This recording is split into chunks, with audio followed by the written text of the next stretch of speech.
The sun dipped below the horizon, casting a golden hue over the tranquil lake.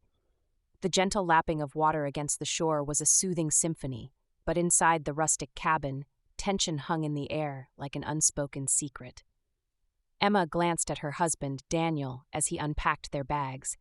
His once vibrant eyes now seemed clouded with fatigue and distance.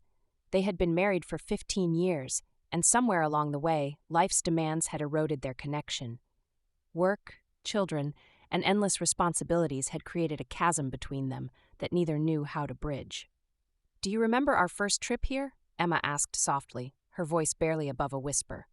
Daniel paused, his hands stilling over a folded sweater. He looked up at her, his expression unreadable. "Of course I do," he replied after a moment. "It was right after we got married." Emma smiled wistfully. "We were so carefree then." He nodded slowly, his gaze drifting to the window where the last rays of sunlight danced on the water's surface. "We were." Silence enveloped them again as they finished unpacking. Emma felt a pang of regret. This weekend getaway was supposed to rekindle their flame, but it seemed they were both too lost in their own worlds to find each other.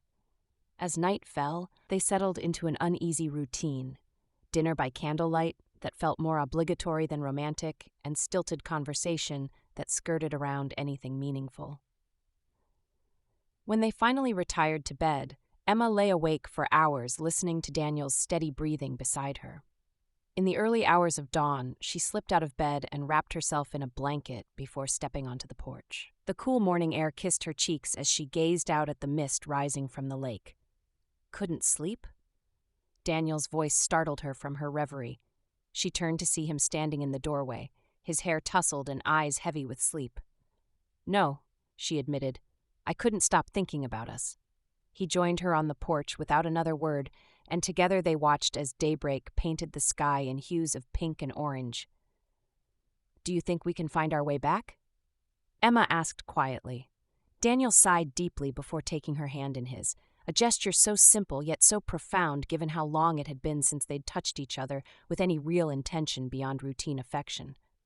"I don't know," he said honestly, "but I want to try." His words hung between them like a lifeline thrown into turbulent waters, fragile yet filled with hope. That day unfolded differently than any other they'd shared recently. Instead of retreating into themselves or filling time with distractions like phones or television screens, they talked, really talked, for hours on end about everything from their fears and frustrations to dreams long forgotten amidst daily grindings, gears turning ceaselessly forward without pause nor reflection upon what truly mattered most. Each other's hearts beating close enough still within reach if only dared grasp tightly on's, more despite all odds stacked high against such tender mercies, found anew within loving embrace held fast beneath starlit skies above shimmering lakeside reflections, mirrored back unto souls yearning deeply intertwined for evermore. Henceforth boundless lover rekindled afresh anew eternal flames burning bright evermore, undying passion ray nighted, fierce, unyielding, true, everlasting, always cherished, beloved, dearly held close near heartbeats. Synchronized harmoniously together, eternally entwined soulmates rediscovered, timelessly bound infinite love story, unfolding beautifully written pages, turning ever onward chapter by chapter, life lived fully embraced, wholly complete, fulfilled, joyous, rapture, divine bliss, full serenity, profound peace, ultimate contentment, purest happiness imaginable, shared intimately, deeply, passionately, forevermore.